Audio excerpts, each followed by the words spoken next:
It's a very eminent or very important topic which we need to start discussing together with the different stakeholders.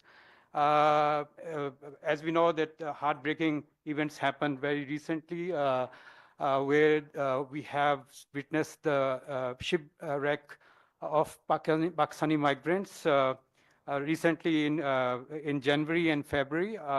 Mauritania and Libya, where we lost 60 Pakistani migrants. A very tragic event happened also in 2023, where one of the biggest, considered biggest event in Mediterranean Sea, where more than 300 Pakistani migrants died in 2023. So these events actually provide tells us some risk associated with these pattern or recent events. So we need to discuss these things. And we know that Pakistan has a long history of migration, particularly regular migration. We have one of the 10th most migrant-sending countries globally. So what we call it a pretty phase of migration or development phase of migration, where we are receiving about 32 billion USD dollars in terms of remittances, welfare, and contribution to GDP, and so many things. So that's the pretty phase or the good phase of the development in terms of migrations. But there is an ugly phase too. Because of these events, and the keywords in terms of inhuman travel, extortion, deaths, human smugglers, and all these keywords actually make it a very ugly outlook of migrations that also underscore the regular migration patterns in Pakistan. So we need to look into, and these numbers which I mentioned that are not only the numbers, these are the unfulfilled dreams of these young people who have lost their life. So they have the human rights too, and which is acknowledged in different forums and treaties. So we need look into both the irregular patterns but also looking into the lens of this human right lens. So that's very important. And another trend which is very critical, which is the topic of right now this dialogue, is also that the aspiring migrants in Pakistan. There is ever rising in aspirations for migrations. There is study in 2023 by PIDE where they have surveyed across Pakistan, and they mentioned that 37% of Pakistani have intention or desire to migrate. And you just you have only, if you look into the number, that only 3% of Pakistanis have international migration, and 14% internally migrates. So the 37 and the 3 or 4 number percentage of actual migration is a huge difference. So the people who have the aspiration, which is 37, and if you survey among the young, then it goes up to 60%. So the huge gap between actual migration and the desire to migrate. So that's where the channels, I think, where we need to explore that what desires being developed in those individuals, particularly the young ones, and how they're pursuing their migrations. So that's the important topic of today's dialogue. And also, this SDPI has a long history of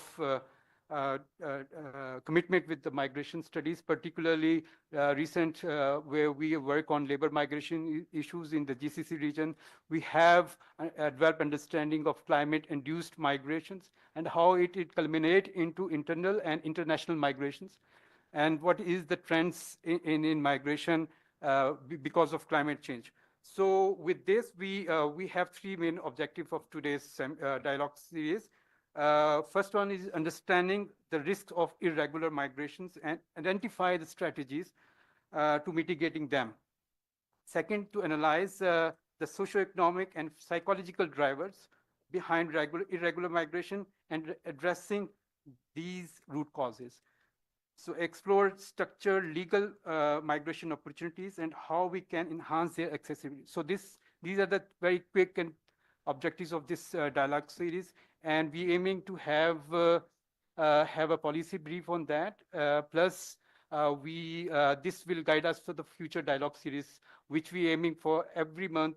We trying to involve different stakeholders to develop a narrative that can save lives, but also give pathways for regular migration framework centered on security, dignity, and opportunities available to most of the young people in Pakistan. So that's the objective of the dialogue. Let me introduce our panel. Actually, very esteemed panelist we have Dr. Arshad Mahmood, Federal Secretary, Ministry of Overseas Pakistanis and Human Resource Development. We have with us Mr. Muhammad Tayyib, Director General, Bureau of Immigration and Overseas Pakistan. Welcome, sir, both of you. We have Mr. Sajid Mustafa Bajwa, a former senior officer of FIA, Federal Investigation Authority. We received regret from Dr. Ehsan Sadiq. So we have invited him in a role of his previous role, Director General of National Police, and his report on that, human trafficking. So next is Dr. GM Arif. There's no need for introduction. He's famous researcher and expert on migration and development. He also worked as a joint director at PIDE. With us, we have Mr. Philip Oliver Gross, EU Deputy Head of Delegation to Pakistan. Welcome to both of you.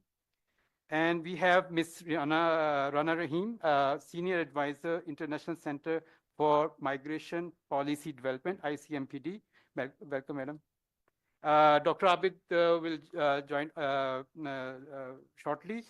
With us also Dr. Shafkat Munir, Deputy Executive Director, Policy and Advocacy. So thank you everyone for joining us. I will now request, so before that, I have some housekeeping rules. In terms of the seminar is being recorded, and we can use both the languages, Urdu and English, interchangeably if we may we try to involve US, but of course to the dialogue process that is more integrated, more in depth, we lose our strict guidance with the English, so we can use, but you are free to use English alone. So first two sessions, I will ask questions with the panelists, and then we open up the discussion with the audience. So first of all, Dr. Saab, I come to you. No, before coming to, sorry, be prepared for, because I come to you because you are a researcher, so I start from you. But I request Dr. Shafkat Munir for the opening remarks. Please, sir. Thank you, Kashif. You have partly introduced my title, but you forgot that I have been long associated with this subject, not only here, but at the Asia level in my previous role when I was with the ActionAid and Oxfam and UNDP in Bangkok. So starting from here, the SDPI's role, how we are looking at the subject. Almost 22 years back, SDPI organized a seminar, similar situation, where more than 25 ambassadors of the European Union delegation and member countries and other European countries, they were there. The situation was at that time also very terrible. These capsizing of boats were there. So we had that time as well. But then we continuously worked on it. I have contributed my recent paper on migration with the German Foundation, FES. They have published a book on Pakistan. The chapter on migration is contributed by me. The issue is that these things are seriously going on, one or the other way. Even if you look at in other regions, it's not only Pakistan from where this crowd or unsafe migration takes place. There are other regions also across Europe, Africa, and also rest of the Asia. When I was posted in Bangkok, and we have been doing a common study One of my counterpart in Europe was doing the study on the Europe based, and I was doing on the study Asia based. There were at that time was the Rohingyas were going on, and their boat capsized, and they were caught in between in the sea, or some landed safely in Australia, or in between in Malaysia. So these issues are related to mostly the when legal channels are blocked due to certain reason. Maybe a country cannot is not in a position to take the influx, or maybe there are certain rule and stringent rules and policies, or that's why these operators, those who are doing unsafe migration, they come into the fore. So in recent incident which Kashif has mentioned, we have seen that the trend is similar. If you have the 20 is similar. If you look at the catchment area, that is also almost similar. The central part of Punjab mostly. If you look at people going to Europe mostly. And if you look at the Pakistani migrants, those who are going through regular channels, most of them land in Middle East. More than, around 90% people go there, Middle East, Europe, Saudi Arabia and all. But the rest of the crowd, that goes to Europe, Australia, Canada, and rest of the country, and some Asian, and sporadically in African countries, you can find diaspora there as well. The basic cause is that the diaspora station there, if somebody landed somehow, luckily because of surviving all these things, they make the route. So this supply chain, somehow there are agents involved, and at the receiving end there is diaspora. So my understanding is that if we work more on diaspora, that they should not encourage this kind of unsafe migration from there. Then maybe we can have some sort of a stoppage at the sending side. At the receiving side, people, when they say that, out of many, only one or two boat capsize, and, hundreds of people died, but thousands are there.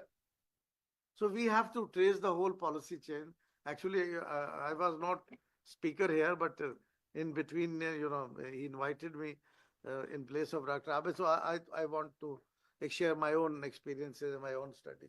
So I'll stop here so that other experts can speak. So Thank you. thank you very much, Dr. Shafkat, for highlighting the supply chain and the diaspora's role. I think it's very important, and there are a number of studies mentioned that about 40,000 or so Pakistani migrants are there in EU already, and there is one of the pulling factor that but to start with, Dr. GM Arif Saab, the reasons of irregular migration are very complex. It's deep down into the poverty, complex interaction of poverty, inequality, climate change, security issues, and you name it. So there is a very complexity in the reasons of migrations.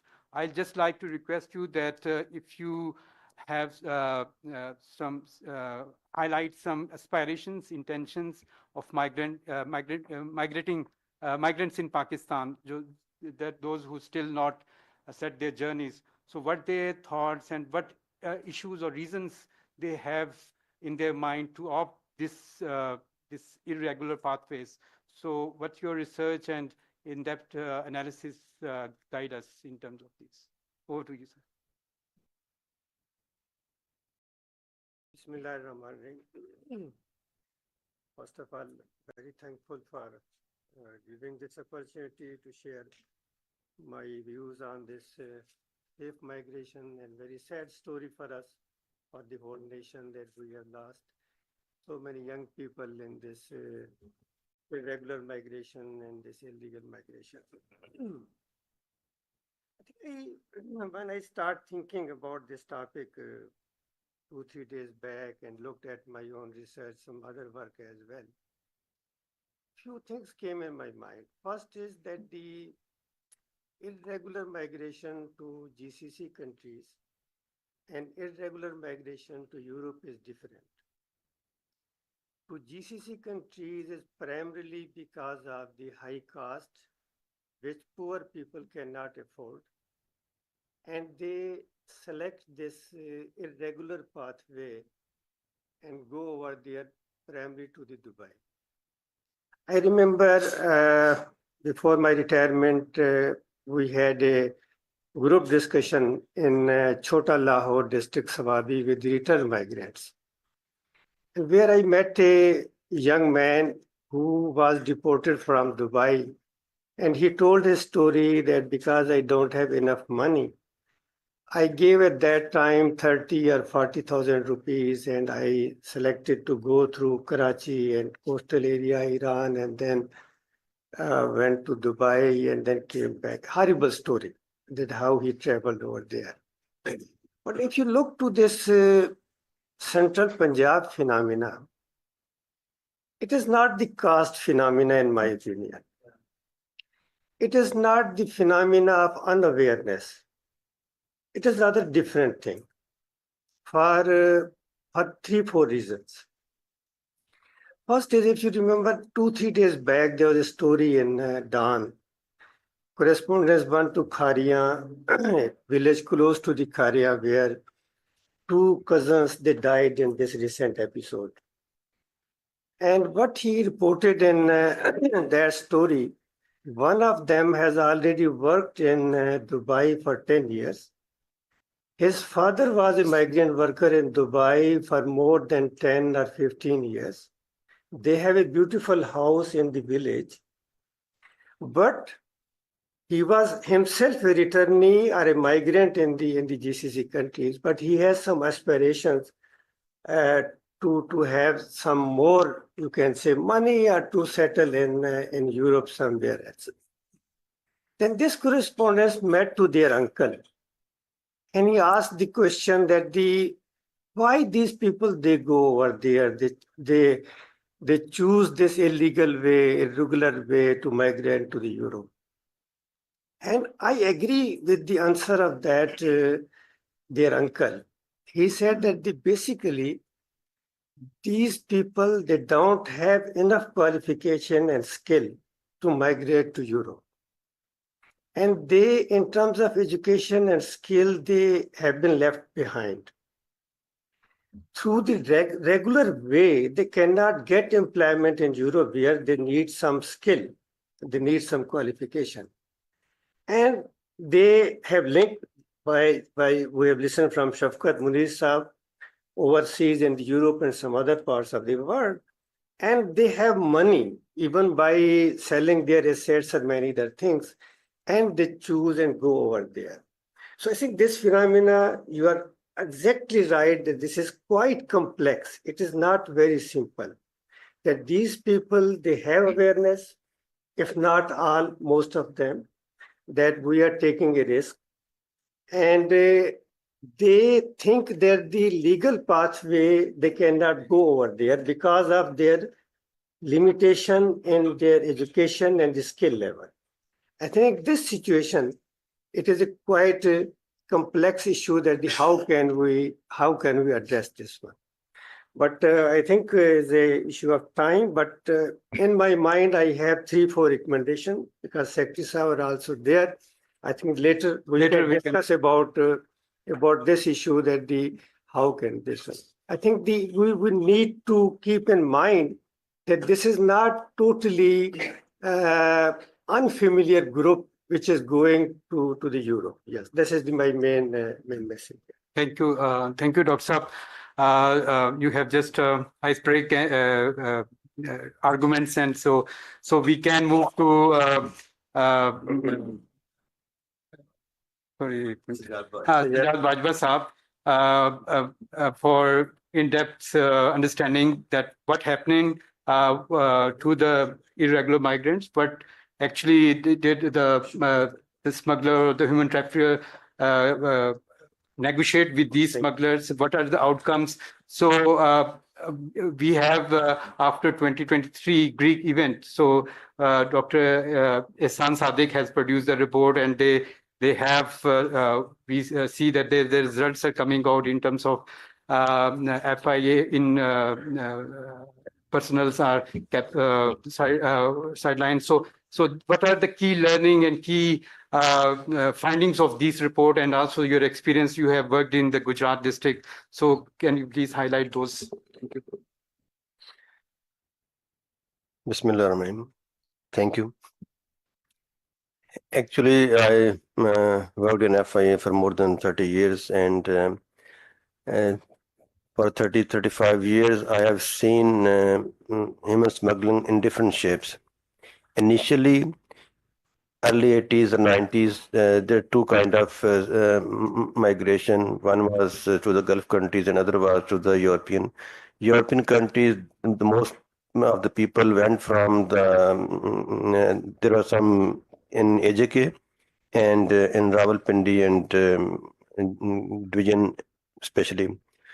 Mostly were the effectees of Mangala Dam, Tribila Dam, and they moved to UK, and then it started, When they saw the situation, the financial situation has been changed for the neighbors, then every second person, family started this.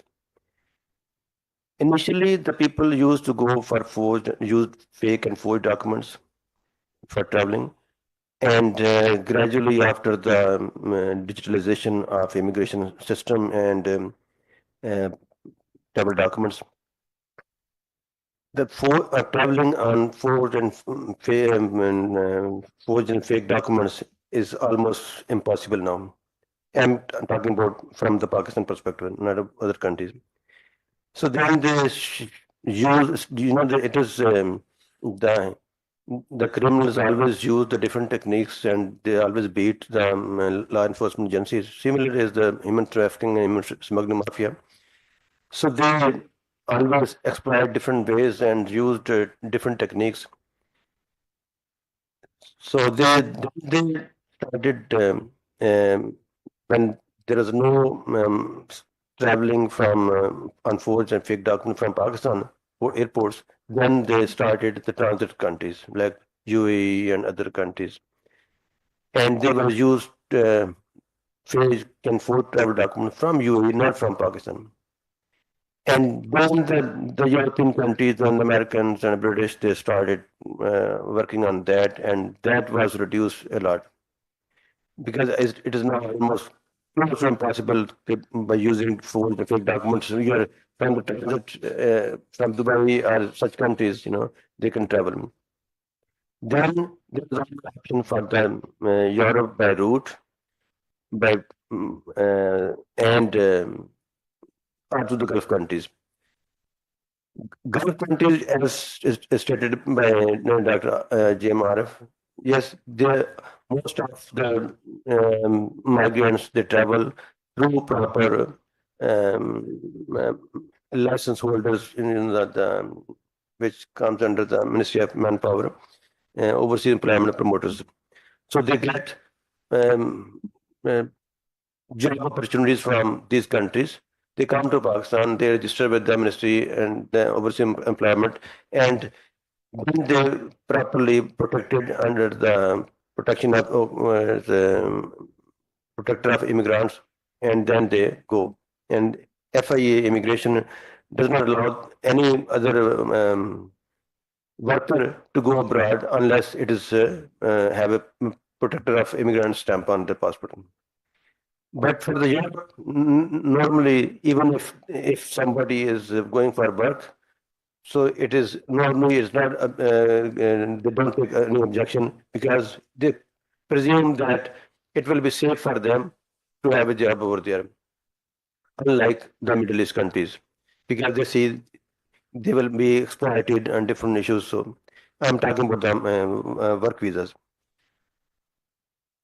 The other thing was then by road. Road was the only option of from Balochistan to Iran, and it was up to last 2-3 years back. So they were used to go by different routes to Quetta, and then Quetta to onward Iran, and from Iran to Turkey, and then from Turkey to they used from to the other European countries. Libya was easy destination. and it was easy to go on any visa to the Gulf countries or some other countries, and then travel to the Libya. And in Libya, there was two or more than two groups who were controlling there. So it wasn't safe, but people were traveling for basically for the not for the Libya, but for the European destination. Uh, every country wished to have a free entry for their citizens. Same was the Pakistan. So they tried to have free visa and entry visa in Iraq and Iran. So Iraq's visa was given free entry, and especially for the um, religious purposes.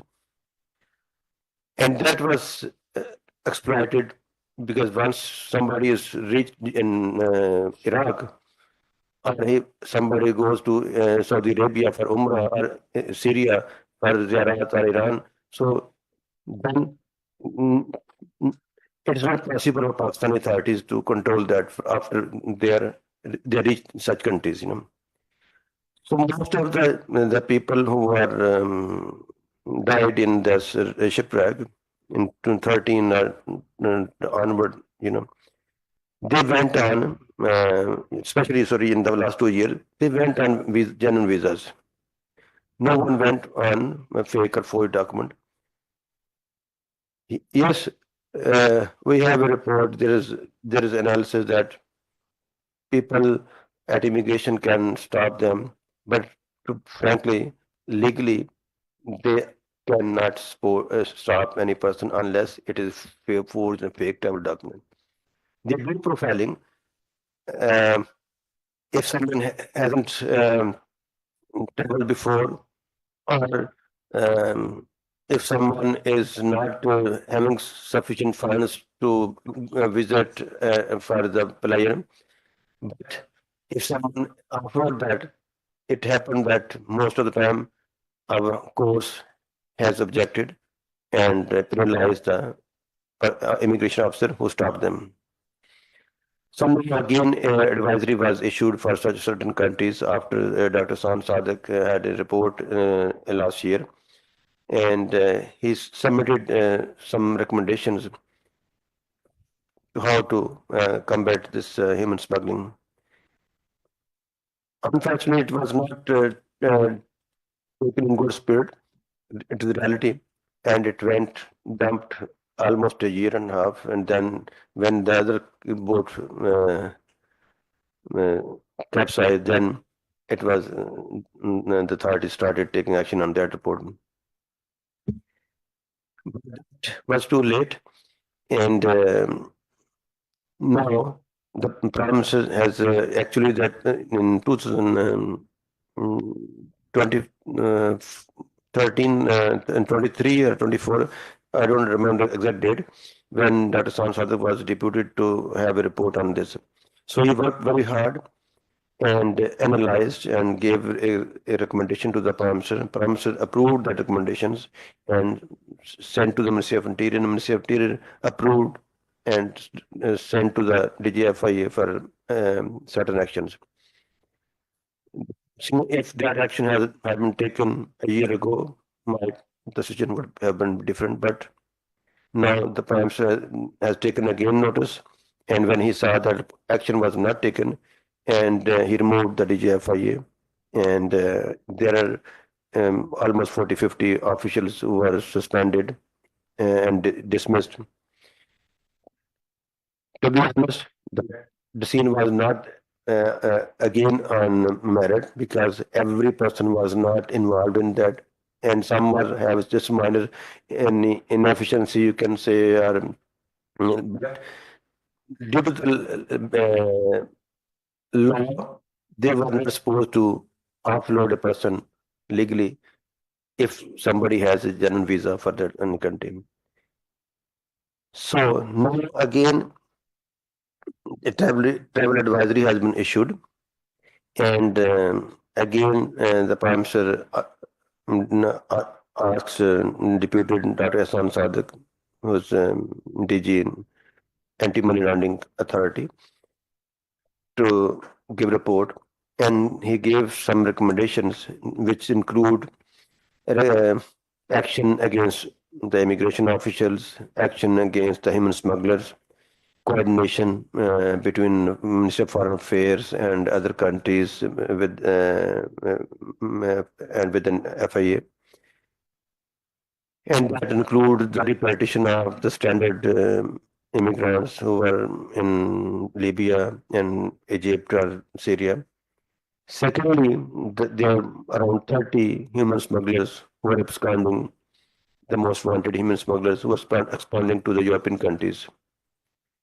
And their deportation is required. So he suggested some actions to how to do that one with the coordination with them, Interpol, UNODC, and Minister of Foreign Affairs. Secondly, all those involved human smugglers, and where and cases has been registered, especially against whom there are multiple cases registered. So their action against them under Money Laundering Act, so that if they have acquired assets through this illegal business of human smuggling, so they could be brought and seized and prosecuted. So he recommended that a senior level of committee of FIA officers of Directorate, Anti-Human Trafficking, Immigration, and Human Resource to provide proper resources and take action against such elements. If any FIA official is involved in that one, even though the action should be taken against them. Secondly, he recommended certain action regarding courts, because the courts currently they are especially the central session judges who are under the immigration ordinance. They are the relevant courts, but in certain cases, the magistrates or civil judges are the relevant courts, and they are not dedicated courts for the FIA cases. So the prosecution, delay in prosecution, it's lots of hazards. So I recommended to request to the High Court, especially Lahore High Court, to nominate special judges and civil judges for the prosecution of the FIA immigration laws. Thank Thank you.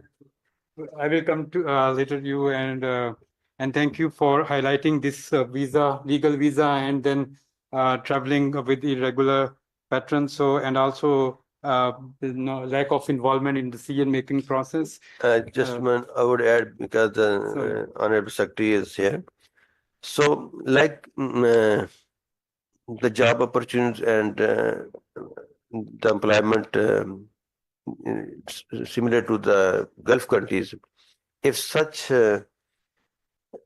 mechanism is made that the any job opportunities are available in European countries, if they comes from the Ministry of Manpower, so they may be were in better position to organize and coordinate in a better way, and to see that what kind of opportunities are available and what kind of skills are required, so that they can request to the government of Pakistan, because there are not enough technical education institutes in the countries, which should be in every district at least, or big city, that where people can go and learn the skills.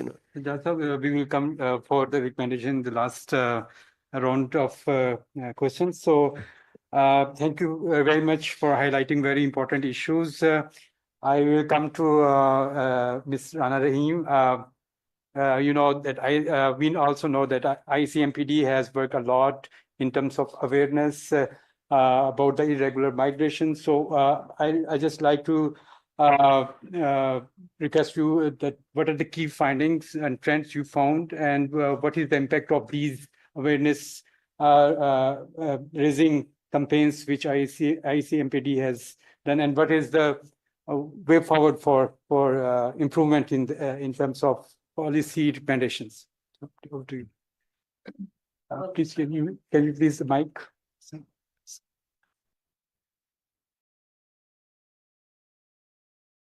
So, as you probably know, the ICMPD is running 3 migrant resource centers, one in Lahore and Islamabad, and then one recently opened in Peshawar. So for quite some time, we have been, our MRC counselors have been raising awareness on safe migration pathways and the risks of irregular migration. Now, their communication strategy is based on research, data analysis, and also their field experience. So we've over time conducted a number of surveys and studies and research, which then informs our communication strategy. So in those, during that research, we've learned a number of things. For example, as has been pointed out both by Dr. Arif and Mr. Bajwa, there is, this area in so-called migration hubs in the Punjab, where, the majority of irregular migration is, that's where, we all know that there are different reasons, complex reasons for that. The majority of those are young males who have low education. They are either employed in daily wage or workers, or they're in some kind of self-employment. And often these young men will even drop out of, whatever education, whatever level of education they have, they drop out of school to pursue their immigration aspirations. So I think what's really important then is to educate the community, their families, also their friends, people that they are going to be more willing to listen to, on not just the risks of irregular migration, but also what opportunities are there for safe migration. And as you probably know, I think everybody here knows about the amount of money that is spent on these migrants smugglers. Like, it's not less than, say, 3 to 4 million that they spend on, a migrant smuggler to get them to Europe with, these false promises they make them.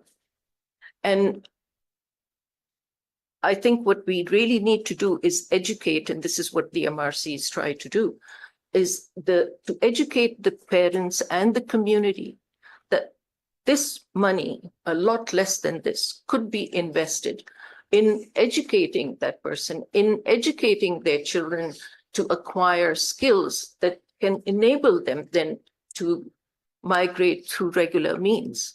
After all, they're spending this kind of money. It's not cheap. And they also, a lot of these young men also often don't know that there are safe legal pathways available. Some believe that it is the only path, and that it's the cheapest and the most convenient and the quickest path. And that's something that, the MRC counselors try to dispel using not just their own awareness raising sessions, but also involving the community, civil society, influencers, returnees. Returnees are a great source of information which they trust, which is reliable, which, they can relate to. There is this human connection there, which they rely upon. So that's. So one follow-up question is that for our understanding, according to our research, the welfare impact of migration and the impact of the indigenous policies, the government policies, if that is not balanced, so if the migration welfare outcomes is higher, then the people migrate either regularly or irregularly. So in your experience, what is the key message for the government and for the countries in EU, the receiving countries? So what key message you can suggest us in terms of the awareness campaigns, the people's aspiration to migrate, and how they see migration is the only opportunity for the welfare. So what key messages you can give to the government, because I will come to you, because I just want to the researchers and the organizations working on these issues, so you can then respond later on. So what are the key things you can give it to EU and also the government? Key message in with respect to what? To awareness raising or Yeah. to Inti- we work closely, of course, with maybe I should begin with the Ministry of Overseas Pakistanis, where, you know, we work closely with them on the migrant resource centers. They're a part of the ministry, situated in the one in Islamabad is in the Ministry of Overseas Pakistanis. Rental is provided by them, so we work closely with them, and we have you know, regularly exchanged our their priorities and ours, and also worked closely with the EU on their priorities, because we get you know, significant funding from EU countries for this awareness raising program.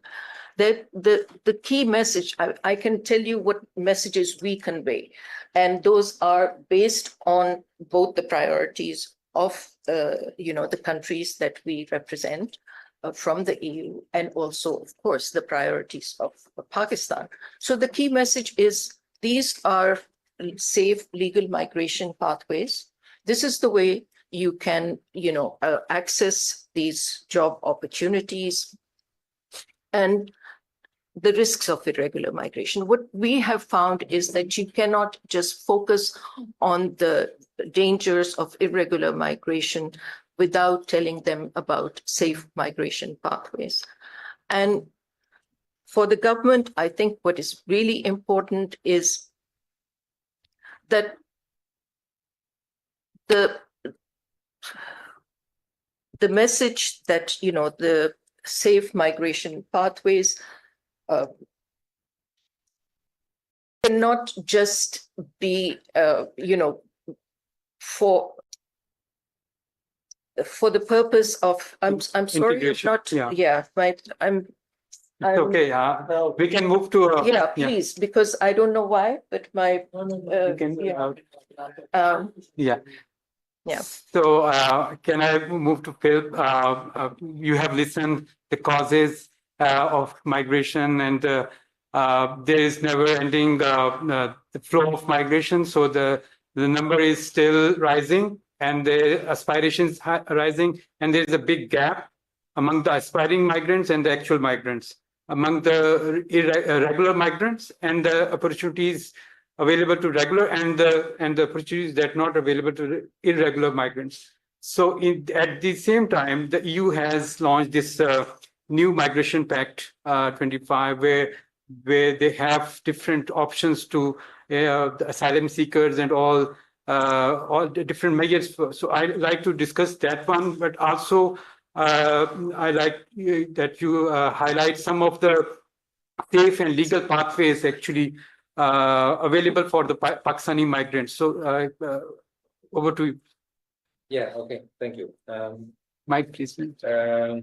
Let me perhaps put a little bit of context, because we always hear many aspirations, and then we have the realities.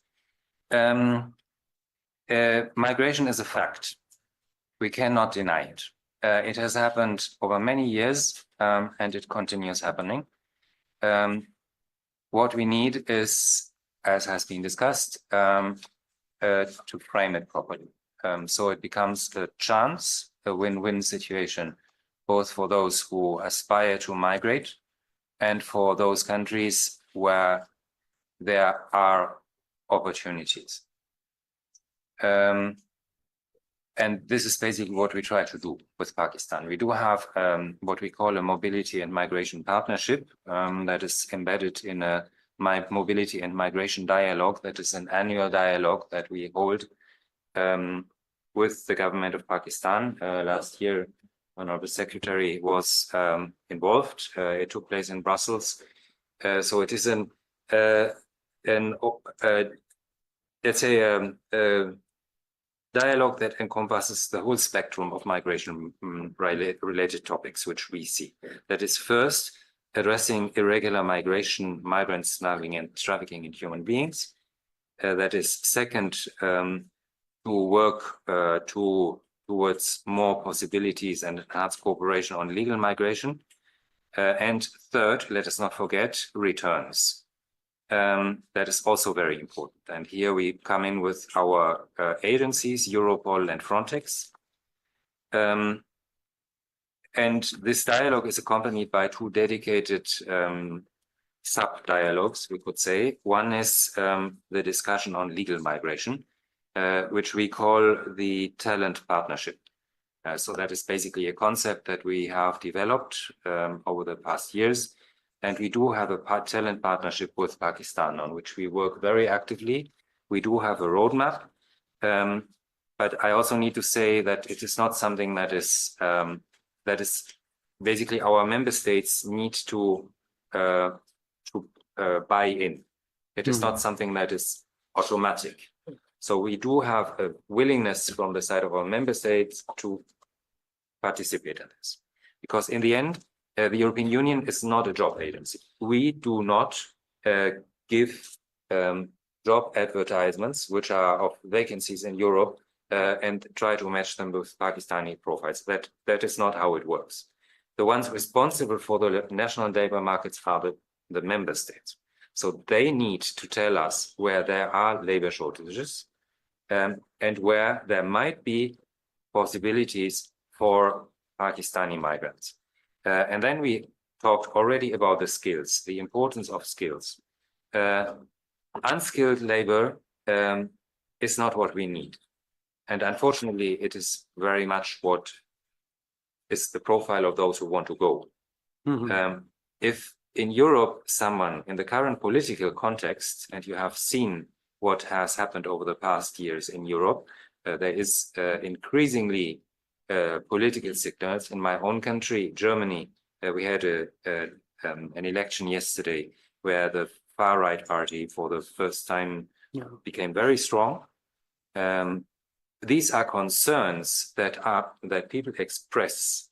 It's not only in Germany, it's in many countries. So the political mood in Europe also is as it is. And this is why migration has become a very important political topic that is looked at by the very top of our leaders. We have Ursula von der Leyen, the president of the European Commission, who is taking very much an interest in this, and she has written this into the mission letters of the commissioners working on these topics. She also launched a global alliance to combat smuggling that was launched in November 2023 in Brussels, and the then caretaker foreign minister, Mr. Gilani, participated there. And we are very grateful actually for the cooperation which we find with Pakistan on these matters. So there is an understanding, and we are trying to work on the details. So the Talent Partnership Roundtable is one thing, and the other subcommittee to the dialogue is called Joint Readmission Committee.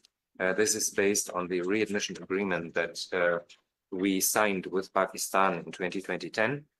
So we started implementing it in 2012.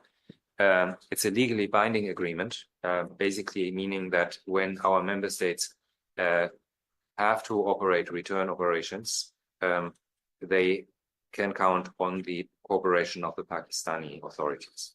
And we also assist then those returnees with a package for coming back and accompanying them in their reintegration. Yeah, that is perhaps what I should say. We do have a position in the EU delegation that is called a Migration Liaison Officer, EMLO. That position has been vacant for some time, but will be filled soon. And we will also deploy a new position that is called a Frontex Liaison Officer. So someone coming from our border management agency, Frontex. And we hope that this will help us engage much more.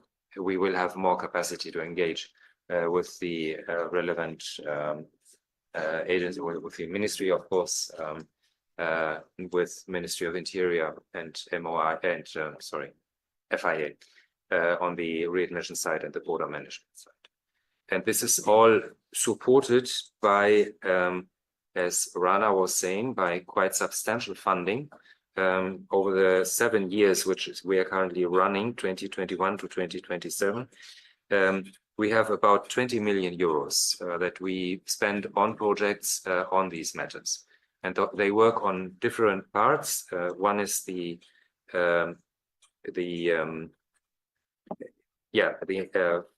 enhancement, the facilitation of the entry into the European labor market in a safe and regular manner, to support the reintegration of returning migrants, and also to address irregular migration and migrant smuggling. It goes also very much with awareness raising, which we also see as a very important element. And so one of our projects with ICMPD also helps these migrant resource centers. And I have myself been to 2 of the sessions in Gujarat and Peshawar, and it was quite interesting. So that is a bit the framework. Then on irregular migration, I think many things have been said. What we there are several projects which we run with which we try to address these problems. One is a very concrete project where we bring the FIA together with some law enforcement agencies of our member states. It's called East Teams, and that is very much working to prevent migrant smuggling, in particular via the Eastern Mediterranean route. Greece is taking the lead in this. We also need to work with the transit countries, because many of these migrants do not go directly, as you say. It's either the land route or they take it to Dubai and then they fly to Libya or to Egypt. The last big disaster, well, the last disaster was actually the coast of Libya. And it's also important that we exchange on the migration trends, because these routes change. And that's why we are very much interested in a regular contact with the Pakistani counterparts to discuss these matters. We have agreed to establish a contact point, so a focal point in the Pakistani system, so we can exchange more easily and also talk about the ways these smuggling networks are operating, because that is also a big problem. But the key for this is really to crack down on the human trafficking networks, and also to go after the financial flows, because they make a lot of money out of it, and this money needs to be those routes need to be checked, and the money needs to be confiscated. I already mentioned this global alliance. That is like a policy initiative. We have been organizing a series of workshops, also here in Pakistan, together with regional countries. We have facilitated the training of Pakistani consuls and FIA liaison officers who are posted in some of the embassies, Pakistani embassies in key countries across Europe. So there's this attempt just to try to create the awareness and have the possibility to exchange.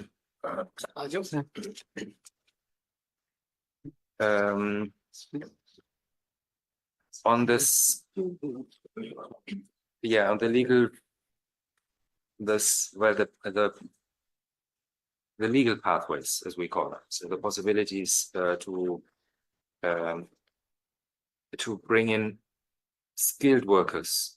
There is a project that we currently have together with GIZ for 5 million euros, basically to help develop the institutional framework here together with the Ministry of Overseas Pakistanis, and to bring also related when stakeholders together, public and private ones.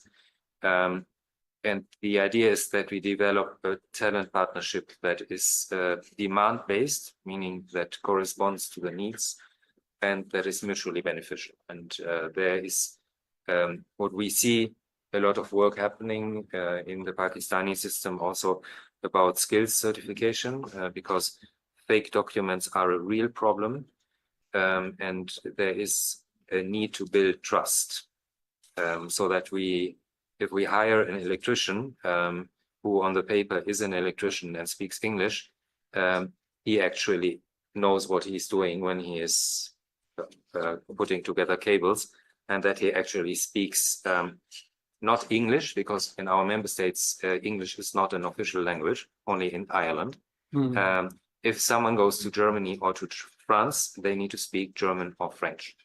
That is also something to be taken into account. So this question of skills and of certification of skills is an extremely important matter for the operationalization of this talent partnership. There is currently one small-scale project run by Finland, Vocational Talent and Mobility Boost, run by the city of Turku, in the hospitality and caretaker sectors, where we try to develop, to train here and then to facilitate the entrance to Finland. And it's this kind of small projects that will be stepping stones towards something bigger. So we build the trust, we work on the skills so that these people can usefully migrate, and they are useful to the country and can then benefit from this pathway, legal pathway. So I hope that addresses some of the questions. It is the overall context. It is complex work. There is a lot of interest by our member states, but there is also a lot of need to put this onto the right track so it runs. Thank you. Thank you, Phil, for providing the whole landscape for this regular and both the irregular migrations. So just a quick question that in this political scenario where the immigration becomes the challenging aspect, particularly it's the many political parties in the USA and EU, particularly thinking is this the mass migration, immigration, actually the problem for the EU. Then within that framework, what you looked at how this trend might be taken place in terms of that how it shaped up in the future. It is the decreased demand in the Europe, or it might be the demand will sustain. I would tend to try to separate what is currently happening in the US from Europe. Yes. Because we are the European Union, we are not the US. Yes.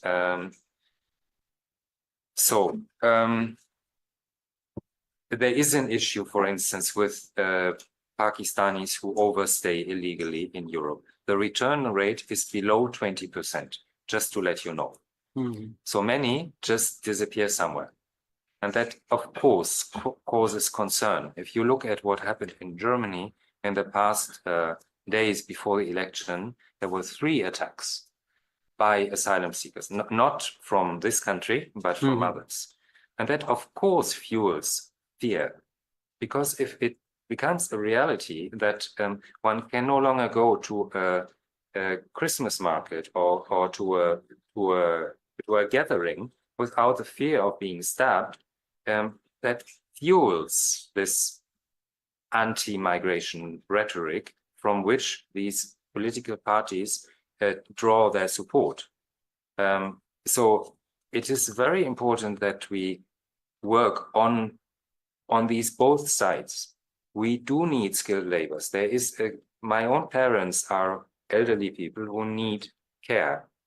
And if I have someone whom I put into the home to take care of my parents, I want to be sure that this person, from whichever origin, is properly trained and speaks the language.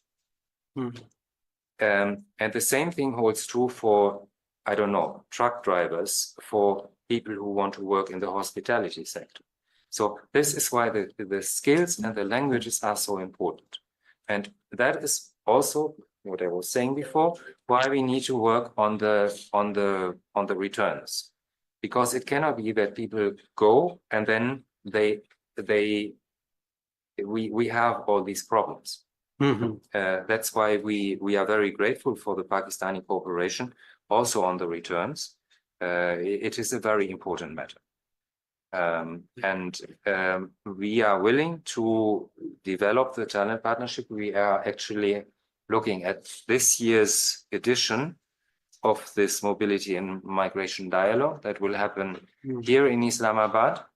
We are looking at mid-June. We have proposed dates. We are just waiting to confirm them. So that is when our authorities will come and will sit down again. And it will again be these three topics. One is the talent partnership roundtable, where we look at the legal opportunities. The second is the joint readmission committee, and then the all-encompassing dialogue on mobility and migration. Thank you. Thank you very much for your response. Now I quickly go to Mohammed Tayyid Sahab before I come to the Secretary Sahab, because you have to respond to all the thoughts which is coming. So sorry for this. Tayyid Sahab, your bureau is very much involved in the regular migration in terms of their processing the recruitment demands and all these, and also the realistic programmatic program development in terms of regular migrations. So where you find that this your approach in the bureau, where are the gaps actually that are not capture the irregular aspirants, migrants? So they are not coming up in the framework of regular migrations, and they just opt the irregular migration options. So I just like to highlight the key strengths in your program of and what are the options available in terms of capacity, skills, and other registration issues, and also the data areas where you can contribute in terms of addressing this safe migration pathways and reducing irregular pattern. Over to you. Thank you, Dr. Salik. It is quite a learning session, and it is difficult to speak with such a learned peoples in front of these all. And also you have raised a number of questions in a one question. Yes. So as well as my secretary is when present, then also it is also difficult because he has a deep understanding of the whole system, and he did a great job during last 1 year. This was a historic year, 2024. I would slightly mention about certain achievements of the ministry, bureau, and other allied organizations and institutions in the Ministry of OPHRD.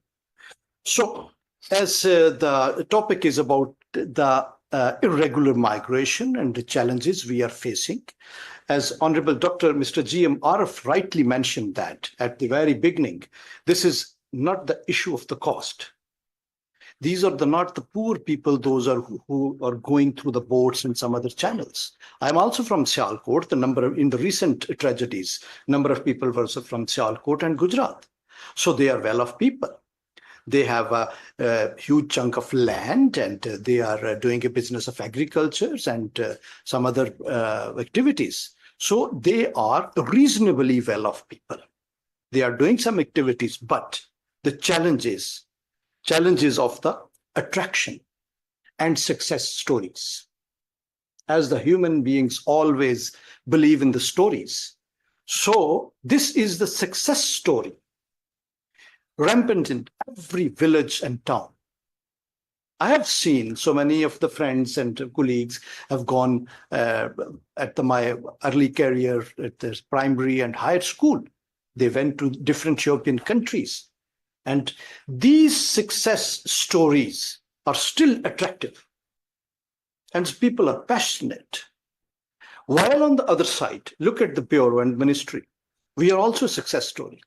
One of the leading organizations in the world in the migration is Bureau of Immigration of Pakistan.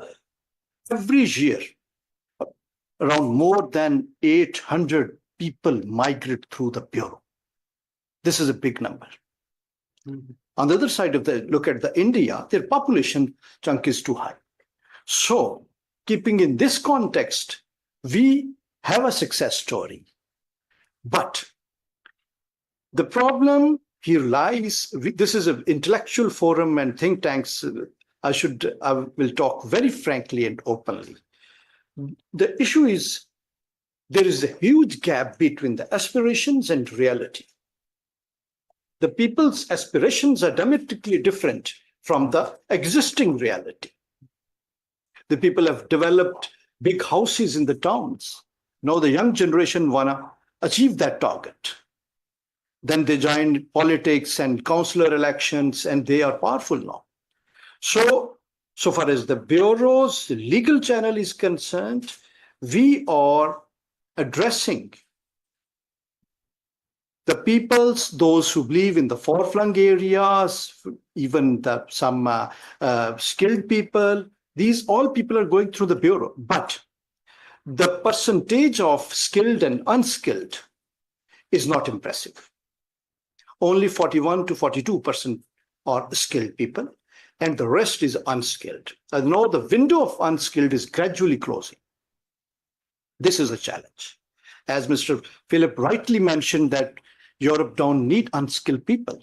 No, the window of the GCC countries is gradually, not abruptly, gradually closing unskilled window. So for that purpose, what we need to do is skill emergency required. That is what Secretary explained last week before the Prime Minister, that we need an integrated program of the skill at the federal and all the provincial levels, so that we can produce such kind of human resource. They are essentially required in the other countries of the destinations. Europe need people. I know there are demands are available across, even in the Western Europe. So many people contacted us. But unfortunately, that requisite skills, curriculum, and aligned skills are not available. So for that purpose, just in a few words, I want to add that what we did in the last 1 year, very systematically in a very organized manner. First of all, Secretary will explain that we developed a policy, first immigration policy, and then very comprehensive. Then we changed the whole landscape. We want to create the predictability, stability, and equal reign of justice for each and every person. That is what the requirement of law. For that purpose, we change our act. There are more than 15 amendments in the legal framework. We changed our rules. We have introduced with consensus of the stakeholders, and hopefully in the coming days, it will be presented before the Parliament. And then look at the licensing regime, our OEPs. And one curiosity question I want to address. Honorable Mr. Bajwa spoke on this matter. And I'm proud to state on this forum that during last 1 year, the boat tragedies, the data shared by the FIA, none of the persons traveled and migrated through the Bureau of Immigrations. We verified this data through the CNIC number from my MIS system. So all independently through other absolutely illegal channels they travel. Because the people, those who migrate from the Bureau of Immigration, they do believe in the work, hard work. They struggle. They appeared in the interview, medical test, visa fees, so many other things. This is a long and cumbersome process. They believe in the work. So in the last, I just want to say, we have introduced a wonderful sort of the licensing regime. And there is a strict check and balances. We have cancelled more than 600 licenses. This is a big number. 600 overseas employment promoters licenses has been cancelled. More than 30 licenses are still suspended, and within a couple of months, we are going to take action against them.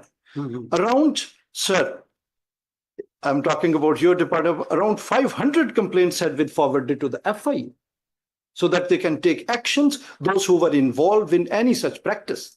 I'm particularly talking about the illegal agents. Then we confiscated the security, around 150 million rupees. This is Ministry of OPHRD is doing and contributing. And this is what we required, because we want to give a very clear message to the people. We are not going to tolerate any kind of violations or any kind of our license holder is involved in any such practices. So therefore, this is certainly would give a very good message, and at the same time, we are facilitating people. Our focus is on skill. And now we are coordinating. Every week we are having a meeting with the provincial TVET and NAFTIC. And further, I'm pretty sure Secretary want to share a lot about this matter. Thank you. Before I go to Secretary, I have just a follow-up questions. So in terms of data, that's very important, because the studies shows that, and if you sample yourself, your family, your friends, you can get the who has the migration aspiration is in your family, in your street or whatever. So my idea is that there is a huge gap between the actual migration, which is happening right now through the Bureau, and there is migration aspirations, and within these, there is irregular migrations happening. Yes, yes. So my thought is that how we capture those individuals and to avoid them doing this irregular migration and take the path of regular migrations. So that process is required to separate those people, register those people who have the aspirations, and then develop the skills. So do you have this? Yes. Very pertinent question. Secretary? Please. Yeah. Just this is very important questions. That migration number, sometimes people explain that this is 1.6 million and the Bureau have this number. As per the Act of the Parliament, my mandate is up to the workers' migration. I'm not enrolling the students.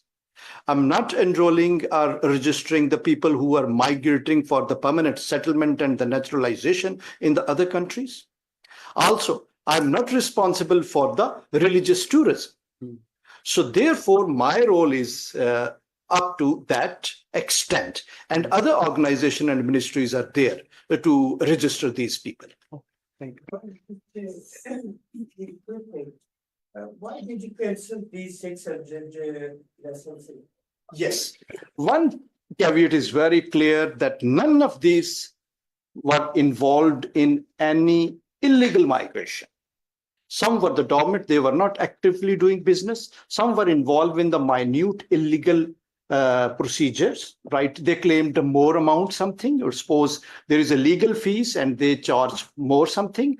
And some those who processed their cases and brought a demand from the KSA and some other countries, and subsequently people could not get the job and such kind of the issues. And that is why we took a stern action. And none of my promoter was involved in such kind of incidents like the boards. So we will give you the rest of time. I'll just go quickly with the panelists, then take 2 questions and hold. The rest of time is yours. So please, so that you can reflect on the things. GM Arif Saab, we started from you. So final key recommendations. What's your thoughts that how we can improve this governance structure in terms of both the regular and irregular migration, and provide the safe migration pathways? So to share with the, so I think it's a good that the DGBO is here and Secretary Saab is also here. One thing, Tayyib Saab, I have been working on migration for 30, 40 years, I can say. There's a disconnect between overseas promoter and aspiring migrants. What I have done in the field several times. And because of this disconnect, these intermediaries come out. They play a major role. I think what you have said in terms of cancellation of the licenses, This is exactly what I found about 5-6 years back when we met to a group of 9-10 OEPs in Gujranwala, and only 2 or 3 were active. Most of them, they were depending on their friends sitting over there, getting demand through them and processing the whole thing. So we have not seen even any illegal activity on the OEP side. So there's a major disconnect between OAPs and aspirant migrants. There is no mechanism. OAPs are sitting in their offices and they are looking that people will come over there and contact them and they will send them abroad. So I was just, last 2 days I was thinking, my recommendation is that can you decentralize the system? Decentralized means that everything in terms of controlling should be on the federal side. Is I think, perfect way. But the whole other mechanism of this governance system, it needs to be decentralized so the people can have more awareness and more, you can say, the availability of job and the many other issues. You have engaged provinces, and there's probably more need to engage the provinces in terms of informing the people and then also the job opportunities. Even I was thinking about, like in Philippines, engaging the district level administration in this whole process.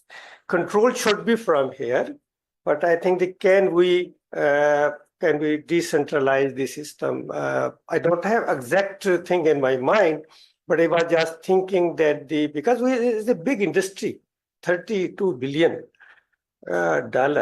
and you are exporting almost in million people per year. It's not a joke. It's a really success story. You are exactly right.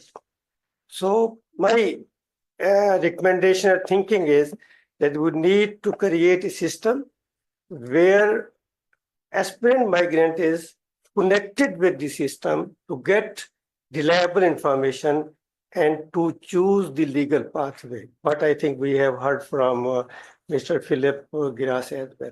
But this is 2-3 more, but I think my major thing is about this issue. Please, Yes. Forgive me for my temporary sort of brain fog, but yeah, I would echo everything that has been said so far. And of course, we do need an expansion of legal migration pathways.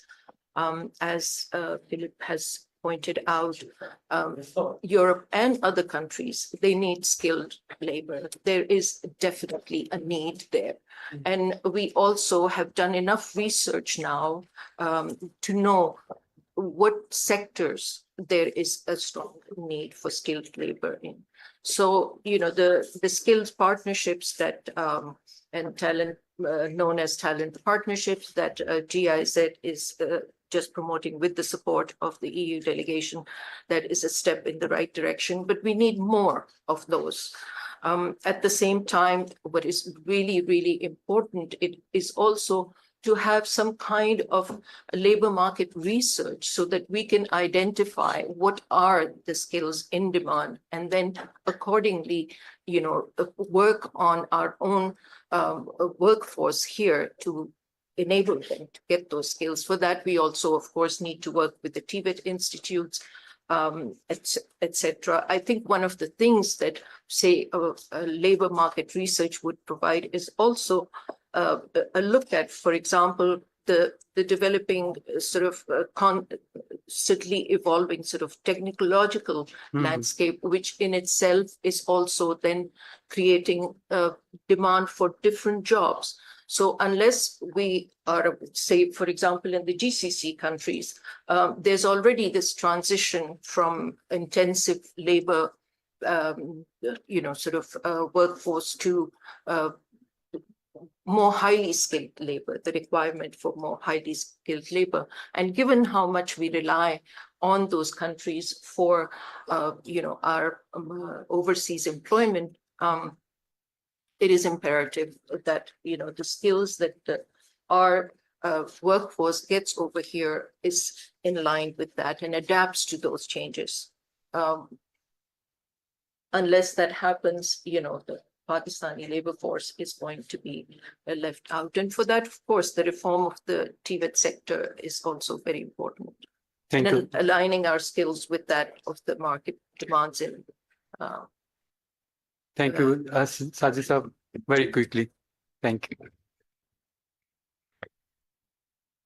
It would be better if Ministry of Tourism and Religious Affairs representatives have been invited here, because there are some issues related to them, especially the Ziyarat visas.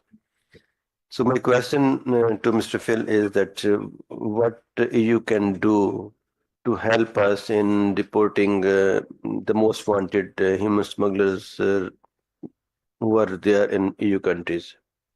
Number one. And secondly, to control in the transit countries, what can you do? Because as far as from Pakistan is concerned, hardly anyone is going on illegal fake documents. The border control is through the airports and the land routes. It is working on right directions, and the people which were used to go to Iran, that are also much controlled. So now the people are going to the transit countries. So what can you help us, because we are unable to control over these countries, third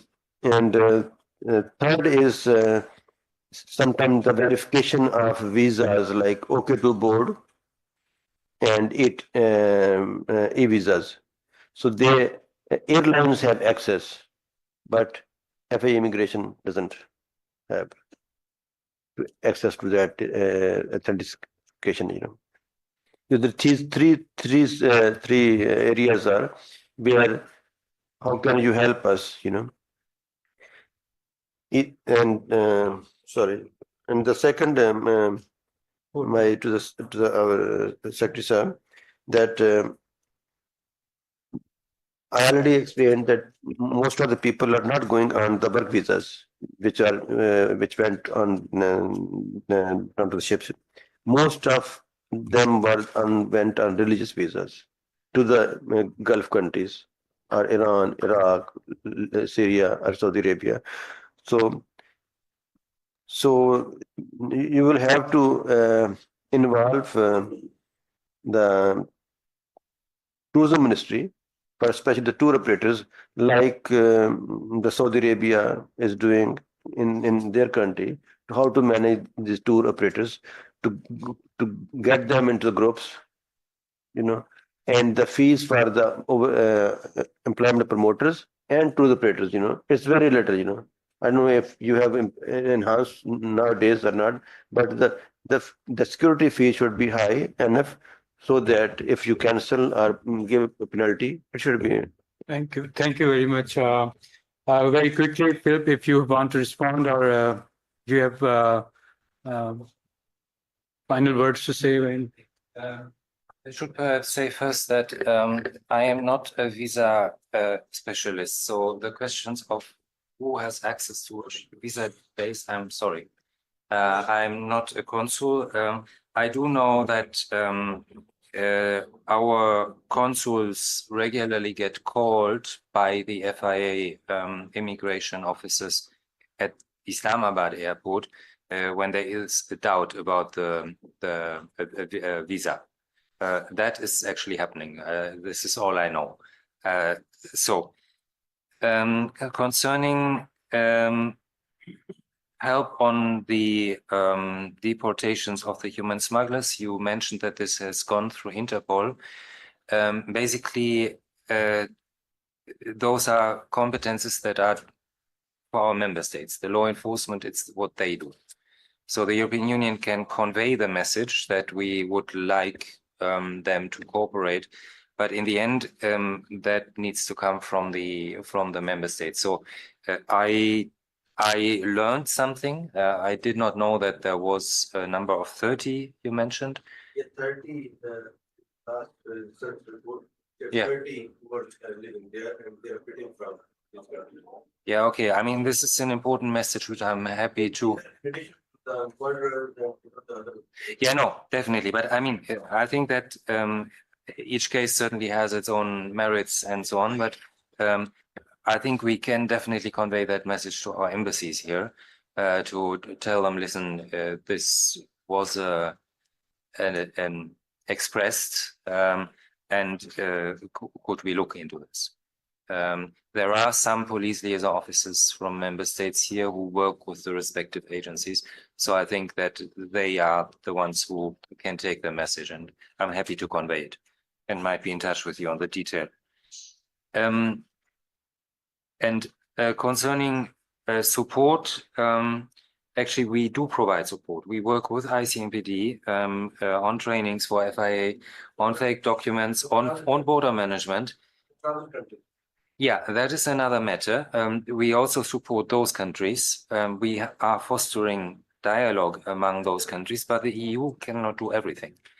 So I think in Pakistan, there is a lot of ownership of this topic, which is perhaps different in some other countries.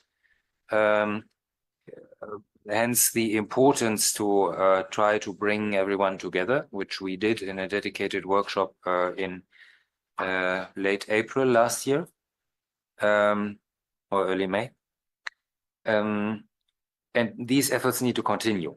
And I think we have a number of regional projects that work on Silk Road countries, so basically along the routes where these efforts are continued. I would have to look at the exact work plan, but I think the most important thing is that there is, as for any cooperation, that there is ownership, and that also from the part of the countries in the administrations, the capacities are then, which are built, are then used, do not rotate away, that they also do their part of the game. And we have, I mean, I'm aware that we have provided support towards the installation of a second line of control in Karachi Airport, in Islamabad Airport. There is also, as you were saying, that profiling was happening of migrant profiles and non-migrant profiles, so that if someone comes who has never been abroad and suddenly that this kind of issues pop up in the system, and then there is a thorough check done then. So there is also a risk analysis unit inside FIA that we supported, and there is also an office at Islamabad Airport, as far as I'm aware. So this is we have provided, and this is hardware, and it's also the training for those people who need to do these analysis. And when we will have a Frontex liaison officer here, this will be a key function for this kind of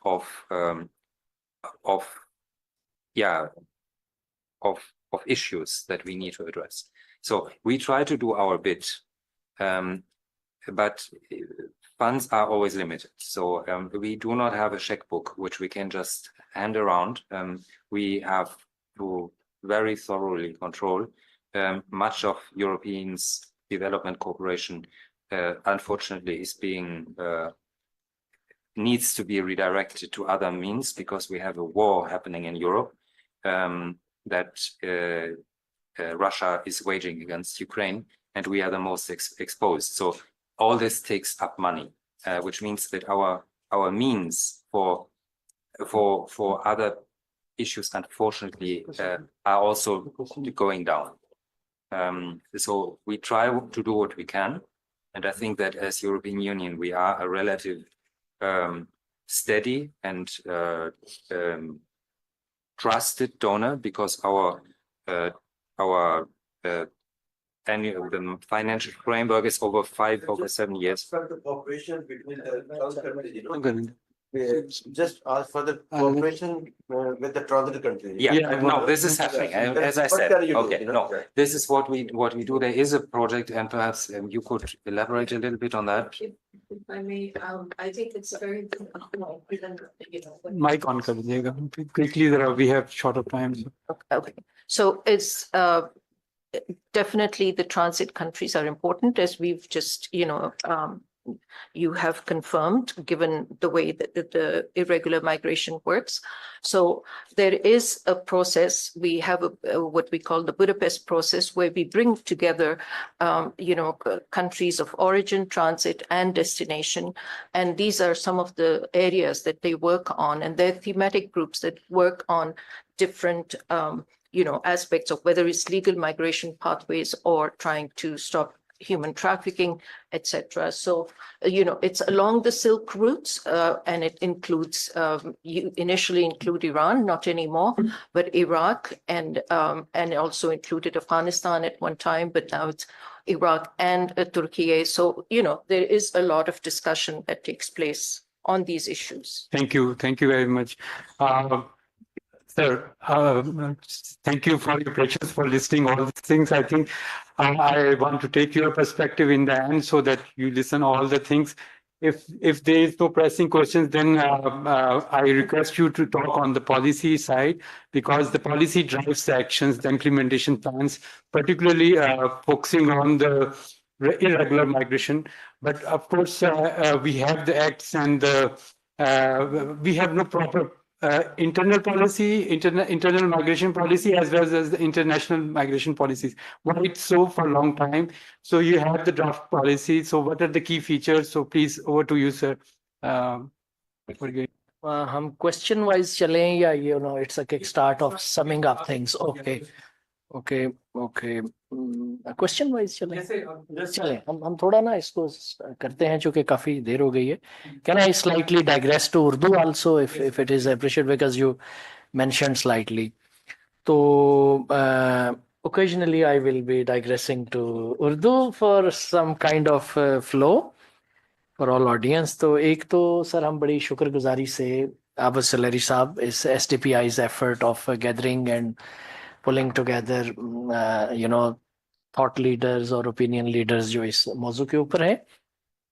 Design is very interesting.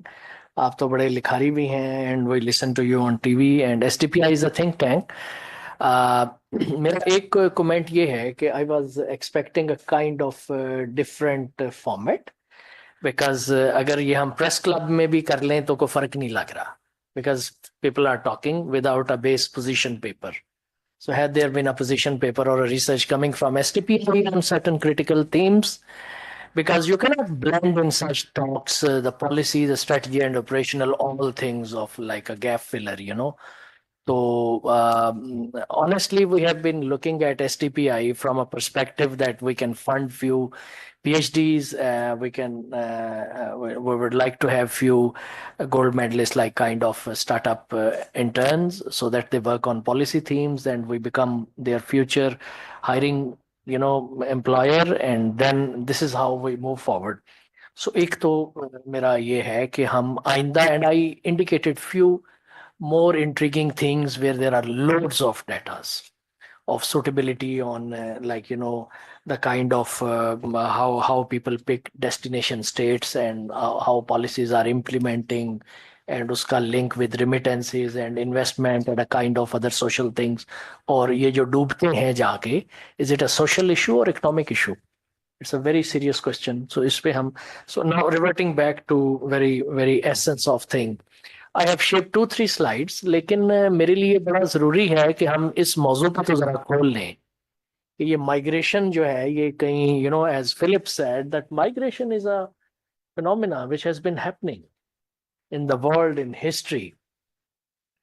तो जो think tanks के मौजूआत है ना, वहाँ मतलब political sensationalism भी आ सकता है कि शायद कोहराम इस दर्जे का हो गया है कि लोग जाके डूब मरने को तरजीह दे रहे हैं, और जो 8 लाख बंदे रेगुलर फ्लाइट्स पे जा रहे हैं उनसे आप इल्मी इल्माज क्यों बरत रहे हैं? You know, you have to, you know, sit here with data. So what I would like to say, Quran में अल्लाह पाक ने अपनी शान तख्लीक का एक नमूना ये बताया है कि हमने ह्यूमन स्पीशी को जमीन पे फैला दिया। अब मुझे बताएं कि ये कोई जो मतलब almost similar Homo sapien DNA is flourishing in north America, in Australia, in Asia, in Africa, तो ये कोई लोगों को वही आई थी कि माइग्रेट करें? There were economic causes. आप Jewish diaspora, what kind of persecutions were loaded on people. आप in Abrahamic religions, हजरत इब्राहिम से मिसाल ले लें आप, the kind of migration he did, और subsequently कौन सा वो नबी है और वली है और स्कॉलर है जिसने माइग्रेट नहीं किया? विदाउट माइग्रेशन थोड़ी तो समझ ही पूरी नहीं होती। Other room is filled with kind of migrants who went out. आप काशिफ साहब साउथहैम्पटन गए, सब आपने दुनिया जहान देखी हुई है, आरिफ साहब and so many others. So you go, you imbibe. मैं एक ये बात बताना चाह रहा हूं कि जो जो है ना human IQ and ambition, they have not been equitably distributed in our genome. It's different. So high IQ, high ambition के जो लोग हैं, they are global pool of opportunity. They belong to the globe, not a country. So when you think my village is not enough for my jugglery, or this university is not enough to consume my curiosity, or when this job market is not catering for my AI knowledge, and then I must fly to certain areas. So हमारे पाकिस्तानी जो हैं, they are working in CERN, in NASA, in best of NHS, in top hospitals, in many institutions. So there are very positive examples when talent is properly rewarded with opportunity. So this will keep on happening. मेरी जो एक बुनियादी जो premises मैं आपके आगे रख रहा हूँ, और फिर आप इसको नॉलेज से ना लिंक करें। आप मुझे ये बताएं, हमारे यहाँ जो ढोला एक सिन्फ है पंजाबी में, आपको पता है soldiers went even to Burma to fight for England, and there are like folk songs that when are you coming back alive or not, और 12 बरसें खटन गया, 12 साल वो वापस नहीं आते थे, है जी। और जो है ना, गोरिये मैं जाना परदेस, मैं भी जाना तेरे नाल, है जी, रुता जदों आइयां गोरी मैं भी मोड़ आवांगा। और मतलब हमारा फोकस ऑन माइग्रेशन, इंसान जाते हैं, 8 लाख बंदा out of our 7 crore labor force. It's a labor surplus country. Now we come into, econometrics and kind of things. उसमें से अगर 22 लाख जॉब अपॉर्चुनिटीज चाहिए, 16 लाख प्रोड्यूस हो रही हैं, 6.34% अगर हमारा अनएम्प्लॉयमेंट रेट है, अगर 8 लाख जॉब्स पे हम बाहर अगर भेजते हैं बंदे को, तो नौकरी पे भेज रहे हैं हजूर, they are going on employment. मुझे आप ये बताएं, the people जिनके पास जाके आप शाम को go for your treatment, you get American specialist, UK return specialist, you get top professors in your universities, ये अगर बाहर ही ना गए होते तो आप इलाज किससे कराते? मेरे समझ रहे हैं? सो पहली स्लाइड हमें दिखाएं, there is a global war for talent, global, और say that by 2050 knowledge-based economies and rich nations are creating 450 million jobs, well paid, 450 million, crore plus job per year. हमने ये देखना है हमारा हिस्सा कितना है। Selfishly we have to see what is our pie. लेकिन the cardinal principle of our first national immigration policy is nobody will go to Europe or America or GCC until and unless properly invited, examined and given written permission to go. This is regular, safe, predictable, documented immigration जिस पे हम बंदे भेज रहे हैं। तो फिर ये लोग डूब क्यों रहे हैं? Because they are running after your wonderful asylum system. They think that, if we somehow or other reach there, maybe 10-12,000 asylum applications will be accepted. That's like the history. So 100,000 are in the queue, and 40-40 lakh रुपया दे के 2.5 करोड़ एक family बच्चे लेके, they are not willing for petty jobs. They think कि जो 10 साल पहले साढ़े पिंडों गया सी बंदा वो डॉलर च वेल दे रहे हैं, मैं भी जाना है, मेरी माँ कहती भी जा तू भी किसी पासे लग और अगला बच्चा फ्री जाएगा अगर एक डूब गया. This is the level of a kind of social competition. So this is not a matter of job or anything. It's not an economic issue. It's a kind of social issue. In the best of the best controlled society, still there are homicidal things. Still people suddenly, even best of, these forensic analysis or kind of psychoanalysis cannot predict when somebody will become suicidal or not, or who is like a psychopath and when the trigger will come. That is the dilemma of the society. Coming back to this talent war, out of 450 million jobs, our challenge is how can we secure million plus well-paid jobs in countries where we can be properly invited. अब देखें, हम आपसे सिर्फ ये कहना चाहेंगे, it's a very complicated issue. यहाँ मैंने ना आपके लिए कुछ इश्यूज थोड़े से, this is a cross-cutting thing. Just see that this year our remittance would be close to $35 billion, which is 5 billion north of what was in June. Look at India, 129 billions. कभी आपने जिक्र किया या उन्होंने कभी जिक्र किया? माशाल्लाह $129 बिलियन तो आ रहे हैं. उनके बंदे हमारे से ज्यादा रिटर्न हुए हैं, वापस भेजे गए हैं. So this is like why they are going on boats. Why? Boats are very important. In 1492, King Ferdinand and Isabella, they dispatched the boat having Columbus, and there was no destination, Jaiputra Lab. And they were loaded and they went to uncharted territories, and whole of Australia and New Zealand, immigrants, whole of America, sons of immigrants, all westward movement immigrants. So immigrants, उन दिनों में borders open होते थे, आज controlled है, nation states है, so we will go with permission, we will come back.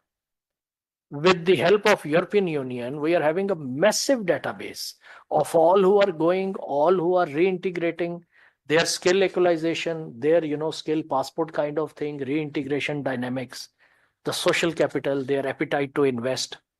Just imagine how important this diaspora is. They are dispatching $35 billion of remittance.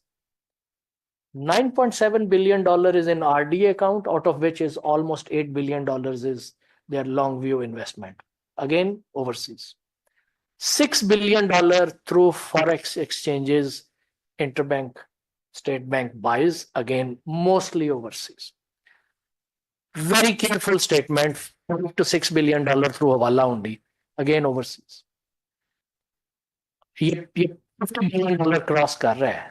So it is in our national interest to groom our Pakistanis on the kind of skills which are required in the West, and have policies which are approved by Europe and America, and design systems which are auditable. So what is happening? Our best friend in this pursuit is European Union. And let me tell you, our first national policy, sir, I sent to you.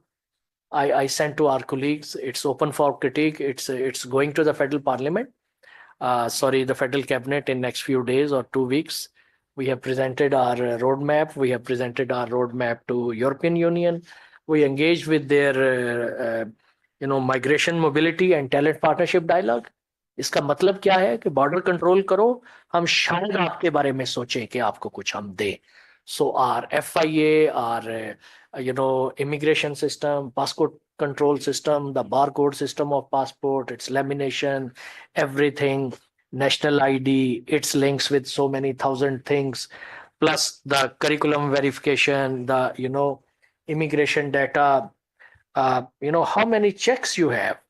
For a person going on a regular job, there has to be, and we have a database, there has to be a very formal employer, the offer of employment, acceptance, service level agreement, the protector, the insurance documents, and now we have even started uncollateralized almost 10 lakh rupaya, 1 million debit card in his pocket from the government through banking channel.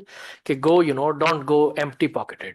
So because if your tankhah is late, if you are slightly mismatch of your expectations and expectations of your employer, maybe 4-6 महीने के मांगना ना शुरू कर देना. So this is a gift. पर ये मिलेगा उन लोगों को जिनकी 2, 2.5, 3, 4,000 डॉलर की पर मंथ की पे है. So what we are trying to say, if you see this diagram, it's a cross-cutting area where we need to have more of a skill mapping, alignment of curricula, prepare demand-driven workforce.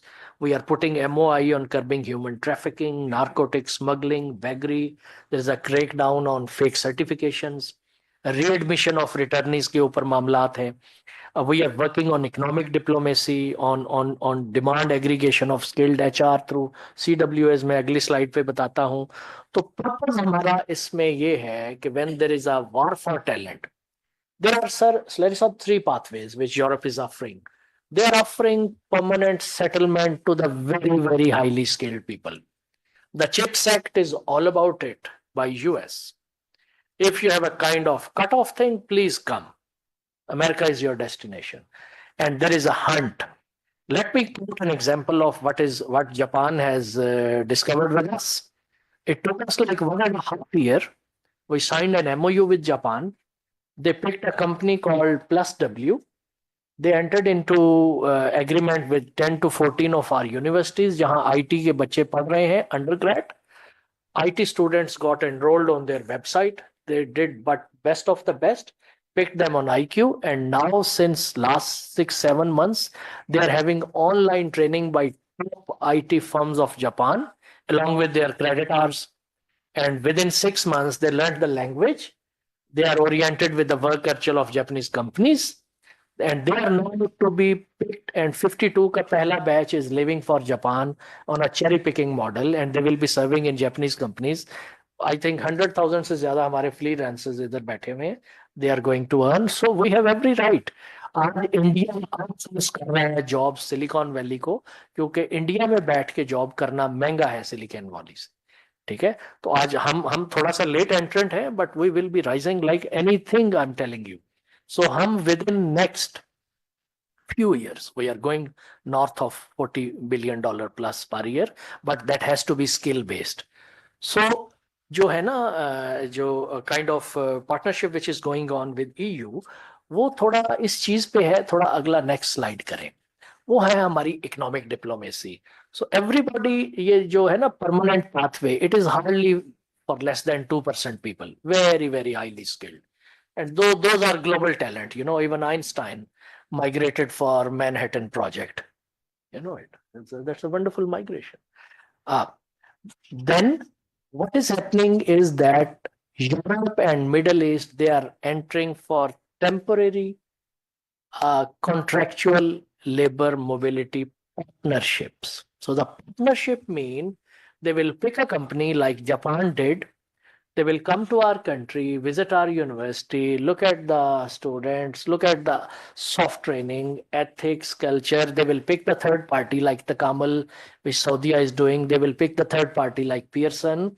They will set their own standards of CFA, of medical, of USMLE, of PLAB, of anything. They will get the best of the best and take them. But then the promise is they have to come back. They have to come back. It's a contractual labor mobility. So from Mexico, labor जाती है Canada for seasonal picking of agriculture produce, और 3 महीने में वो इतना कमाते हैं कि साल की कमाई होती है, and they come back. And Italy is inviting. So we are so happy. We are so grateful to European Union that because of their technical assistance and oversight and peer review, what we did, we studied the systems of Philippines and Bangladesh and India on almost 26 variables, like what is their policy structure, institutional structure, incentive structure, their physical spread, their level of liberalization, role of private sector, incentive system, subsidy system, and we took best practices and we designed our system. And there is a very coherent theory of change if you go through, sir, the next year 3 of that policy. And that we have shaped the first policy where the introductory insignia is you cannot travel to a country if you are not invited. Not a single person is allowed to travel to Europe. We will take care of these boat riders. I tell you, DGFIA has been sacked, many people have been sacked, but let me tell you, and I discussed it with Mr. Lushner, I think in Brussels. I said any boat leaving is a slap on our system. But basically, when from the deep sea, people are shifted from one boat to another to drop from the shores of France to Wales. They are not Pakistanis. So there's a good big game is going on. But transaction settlement takes place here. ਜਿਹੜਾ 30 ਲੱਖ ਦਿੱਤਾ ਇਹ ਵੰਡਿਆ ਤੇ ਸਾਰਿਆਂ ਨੂੰ ਜਾਂਦਾ ਹੈ ਨਾ. So everybody knows who is the agent. So the smugglers will be arrested, the counter gangs will be arrested. But the problem is, the people in Hungary are living for US and people from here are going to Hungary. You go to your hospital. You ask any house jobian, आपने MBBS कहाँ से किया है? Will say मैं Kazakhstan, China, Turkey. तो हमारे अपने graduate कहाँ हैं? इंग्लैंड, अमेरिका, इधर उधर. तो हमें टीका कौन लगाएगा? काजाकिस्तान से पढ़ के आएगा. So kind of the whole, it's a war for talent. It is happening. Let us be very productively part of it. ताकि ये translate हो remittance में, investments में. I absolutely understand there are social issues. There are villages and villages where are very less males. There are social issues. People have gone out. There is an extravagant dependency syndrome in the dependents within this country. So those वो चीजें आगे चलेंगी.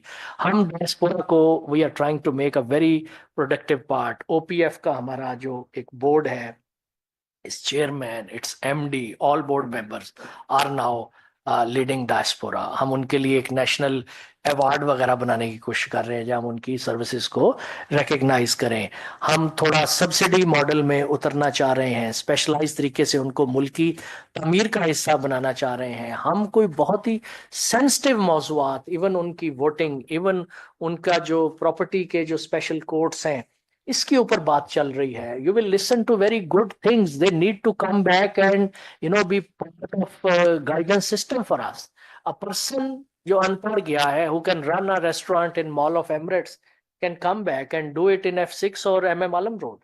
So they come back with social capital, with their wealth, with their lot of things. But coming to this very seminar, अब यहाँ हम ये कहना चाह रहे हैं, थोड़ा सा जरा OEC का दिखा दें एक बीच वाला, वापस वाला कोई हाइपरलिंक जो है ना, थोड़ा सा नेक्स्ट पे. अब we will try to see that how we are going to engage with the European companies, European employers, and how every bit of it will be digitized, automated, so that the pool of our IQ is visible to Western employers. The intervening system, the job authentication by CWAs, the verification by HEC, character certification, FIA processing, all these entities are being clubbed into an online digital system. It is also going to be on a cloud-based thing where there is a talent search engine, there is an opportunity search engine, and there is a mix and match kind of thing. Our job is that if, like if a company says we need 500 nurses, but on our standards, fully trained, we can tell them this is a batch. You can come, you can examine, you can show them, cultural sensitivity, ethical training, moral training kind of things. And their all kind of certification and accreditation and their verification. So with all this thing, इसको बंद कर दें, थोड़ा आगे आ जाएं. अब critical thing is what, and then you will see there are bilateral things, there are multilateral things. Just EU, while recognizing the kind of reforms we are doing on policy domain, on strategy domain, at operational level. Imagine करें अब salary साहब 7 crore labour force का central database नहीं है इस मुल्क में. जरा आप दिखाएं उसका डिजाइन जो अब हम बनाना चाह रहे हैं. We are going to be creating a system where there will be a labor force survey, the database of going abroad, the database who are already there, the database of returning, the workplace database, the database who are under social safety net. So all clubbed together, this is a kind of thematic thing where EU funding is coming. So they are going to give us funds on operationalization of this labor market research cell, on migration resource centers where we are doing advocacy that what's the fun of having a boat capsizing when you can fly to so many job opportunities, even domestically or abroad, then there is a lot of work going on institutional restructuring, on revamping of boards, on legal amendments, on ease of doing business. Asad वापस आ जाए, सिर्फ अपनी slide दिखा दें. Seeing is believing. There are two things. We are going to open an app which will connect every diaspora person, every outgoing person with our system, जहाँ 24/7 उनका international call center, जिस तरह एक बैंक में होता है ना, you get a barcode number that this is एक स्पीडी ट्रायल के कोर्ट ओवरसीज के बन गए हैं, थोड़ा उनका कॉल सेंटर बन रहे हैं.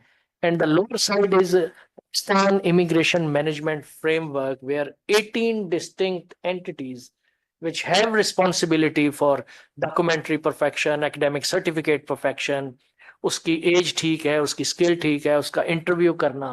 Plus then it's a employer choice model. People come, they interview 10 nurses, they pick only one. This is their risk. And the HR brokers who are overseas employment promoters are under absolutely strict scrutiny. We are working on raising new private sector participation models where people should be investing in skill side.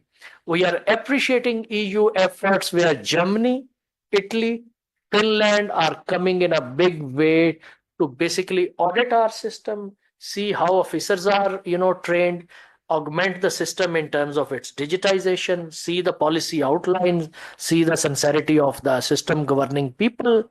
And in this way, they are trying to invest.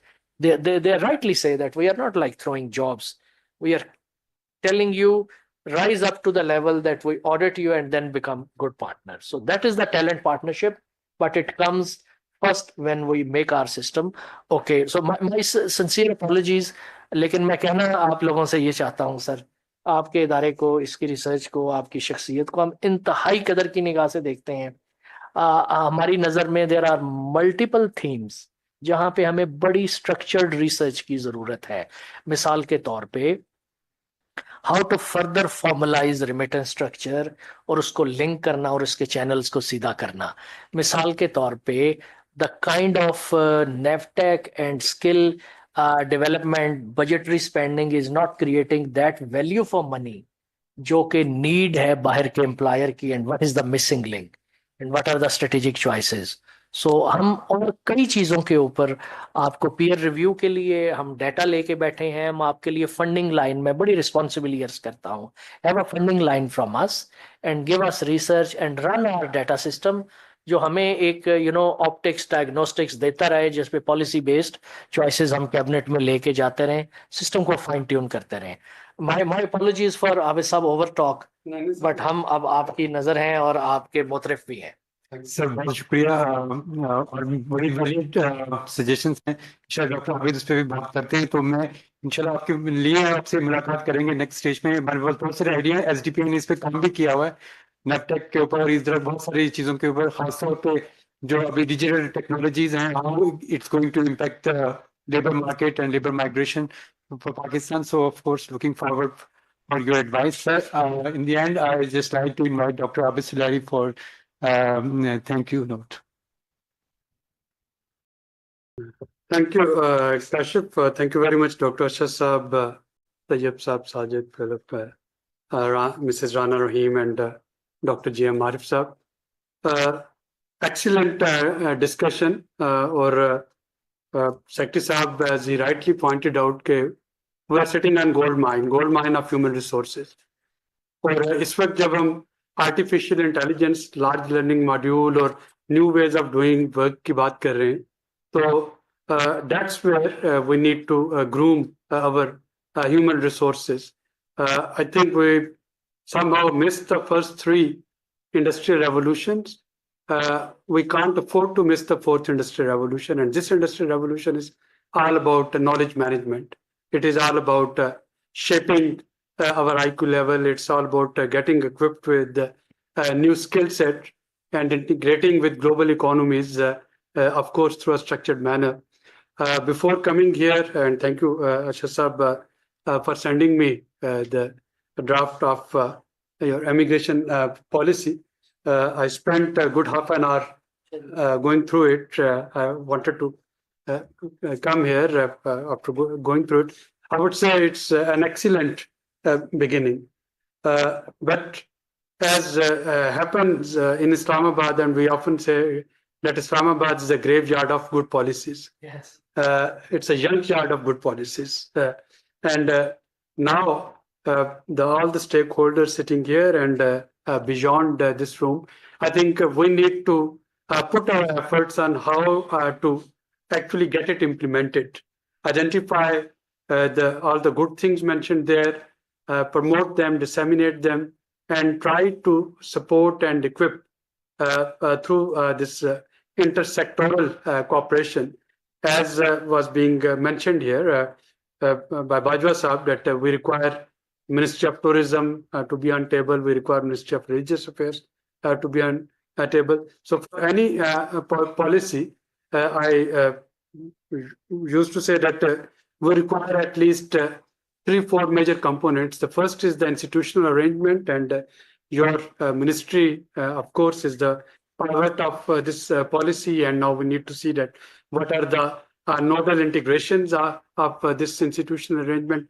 with other ministries and other departments. Second is the financial allocation of what is being proposed.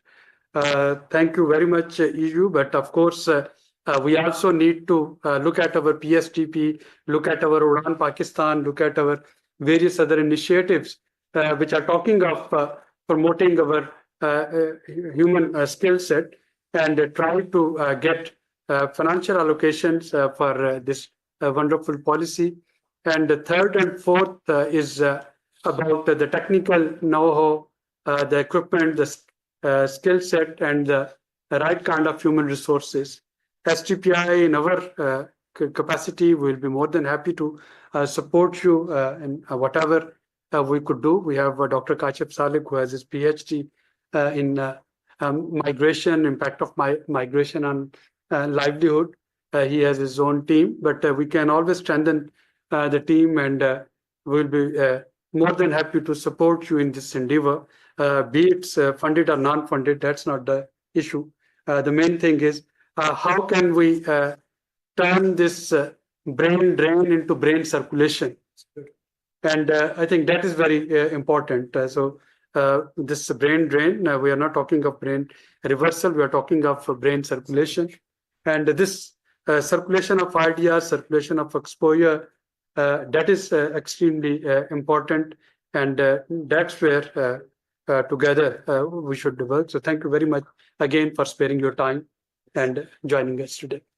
थोड़ी सी आप इजाजत दें काश मैं थोड़ा सा जो कि it's a very adjuvant to right kind of wave, let me catch it.